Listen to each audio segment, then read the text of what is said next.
Io faccio schiattamorte in professione. Modestamente, sono conosciuto per tutte le case di Indasturione, perché quando io me ne ho avuto, sono uno specialista di qualità.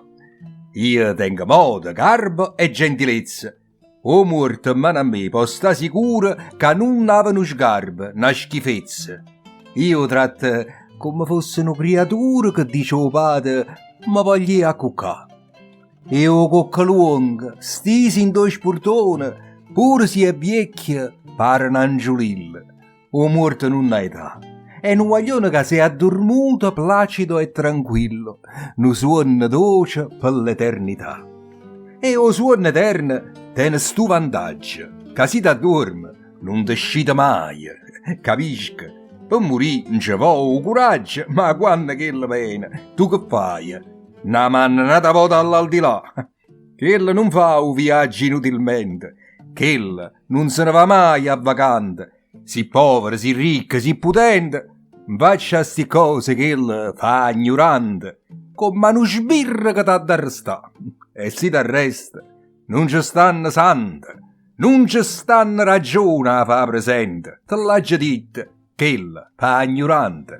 A che sta orecchia dice, io non ci sento, e se non sente, tu che lucca fa?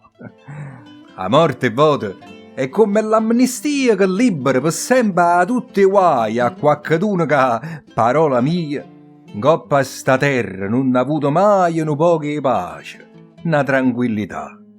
E quando ne ha già viste cose brutte, non muore ancora viva dinto lietta, una moglie che già teneva un lutto preparata dinto una cassetta, aspettando un momento di songignà. C'è qualche ricca che rimane scritto «Io voglio un funerale di prima classe» e in capo a essa pensi fa un dritto, così non mi confondo con la massa. Ma lo sapano che è l'ira e la secca.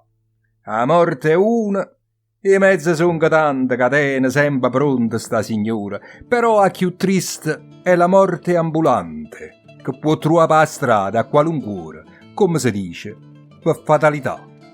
Ormai per me il trapasso è una pazziella, è un passaggio dal sonoro al muto, e quando si è studiata la lampadella significa che l'opera è fornuta e o primo attore si chiude a cuccà.